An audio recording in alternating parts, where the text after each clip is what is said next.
नमस्कार मित्रों, 45 प्रश्न हम लोग कर चुके हैं। 46वां प्रश्न आज देखते हैं। 46वां प्रश्न ये है कि ज्ञान बोध और भक्ति विवेक, प्लस का चिन्ह लगाए हैं कि ज्ञान बोध और भक्ति विवेक दोनों किसकी रचना है, तो मलूक दास जी की दोनों रचना है ज्ञान बोध और भक्ति विवेक। सदुक्कड़ी भाषा किसे कहते हैं? 47वां प्रश्न ये है, सदुक्कड़ी भाषा किसे कहते हैं? जिसमें अनेक प्रांतीय भाषाओं या बोलियों के शब्दों का मिश्रण हो उसे सदुक्कड़ी भाषा कहते हैं। जिसमें अनेक प्रांतीय भाषाओं बोलियों के शब्दों का मिश्रण हो उसे सदुक्कड़ी भाषा कहते हैं। 48वां प्रश्न ये है कि कबीर बाणी के डिक्टेटर थे, किसने कहा है? कबीर बाणी के डिक्टेटर थे, किसने कहा है? तो हजारी प्रसाद द्विवेदी जी। हजारी प्रसाद द्विवेदी जी ने कहा है। कबीर के बाणी का संग्रह बीजक कितने भागों में है? बीजक कितने भागों में है? 3 भागों में। हिंदी के 50वां प्रश्न ये है कि हिंदी के प्रथम सूफी कवि कौन है? हिंदी के प्रथम सूफी कवि कौन है? मुल्ला दाऊद। मुल्ला दाऊद हिंदी के प्रथम सूफी कवि हैं। सूफी काव्य पद्धति का अंतिम ग्रंथ कौन है? सूफी काव्य पद्धति का अंतिम ग्रंथ कौन है? यूसुफ जुलेखा। यूसुफ जुलेखा सूफी काव्य पद्धति का अंतिम ग्रंथ है। हिंदी में प्रेमाख्यान परंपरा के प्रथम कवि कौन है? हिंदी में प्रेमाख्यान परंपरा के प्रथम कवि कौन है? कुतुबन।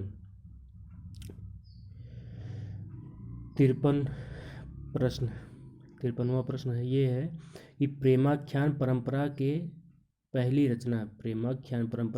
रचना कौन सी है? मृगावती। प्रेमाख्यान परंपरा के प्रथम कवि कौन है? कुतुबन। इन्हीं की रचना है मृगावती। मृगावती प्रेमाख्यान परंपरा की पहली रचना है। पद्मावत सभी जानते हैं मलिक मोहम्मद जायसी की, लेकिन कहरनामा कुछ लोग जानते होंगे। तो पद्मावत और कहरनामा दोनों किसकी रचना है? मलिक मोहम्मद जायसी जी की।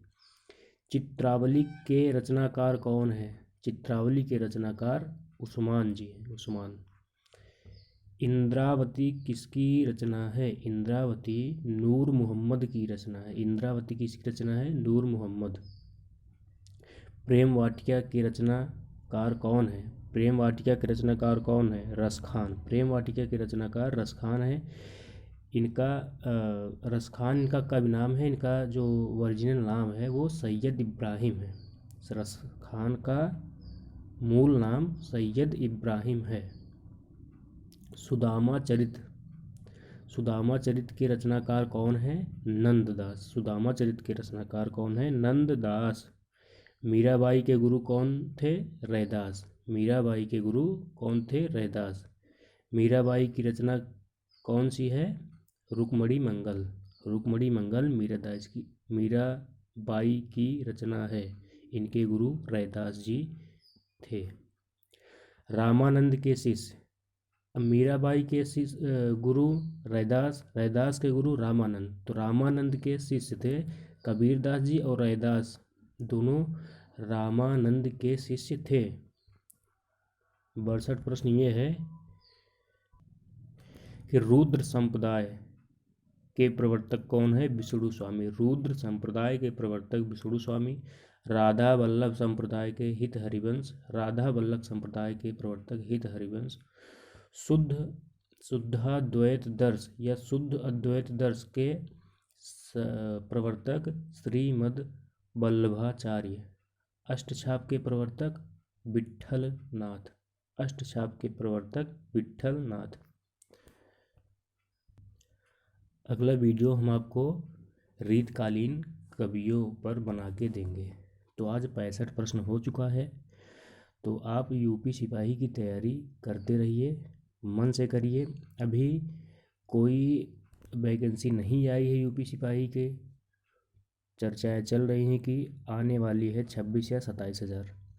तो आप पहले से तैयारी करते रहिए। अगर आप कोई लड़का ये सोचता होगा कि हम तैयारी तब करेंगे जब वैकेंसी आ जाएगी, तो भैया आप जान लीजिए कि आप तब तैयारी करेंगे जब वैकेंसी आ जाएगी। तो कोई अभी से तैयारी कर रहा है, आप उससे पीछे हो जाएंगे।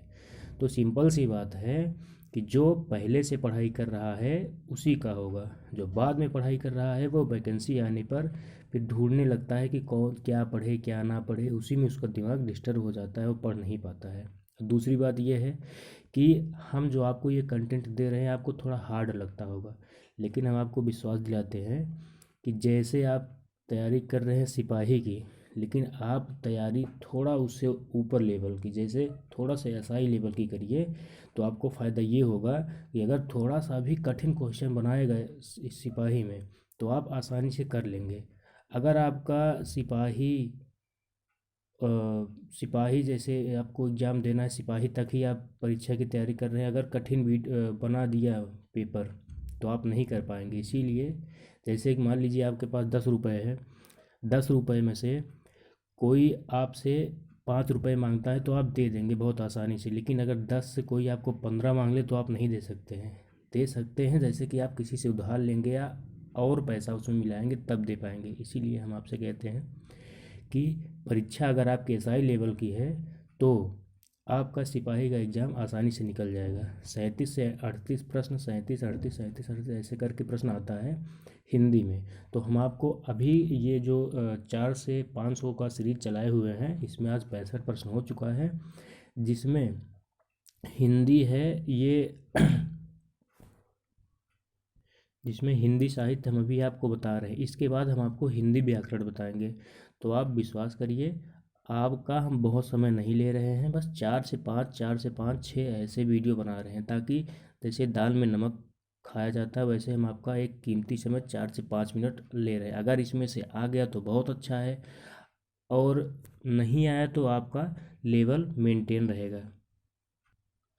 अगर इसमें से आ गया या इसमें से नहीं आया तो आपका ज्ञान बढ़ेगा, लेकिन अगर इसमें से आ गया तो आपका मान बढ़ेगा।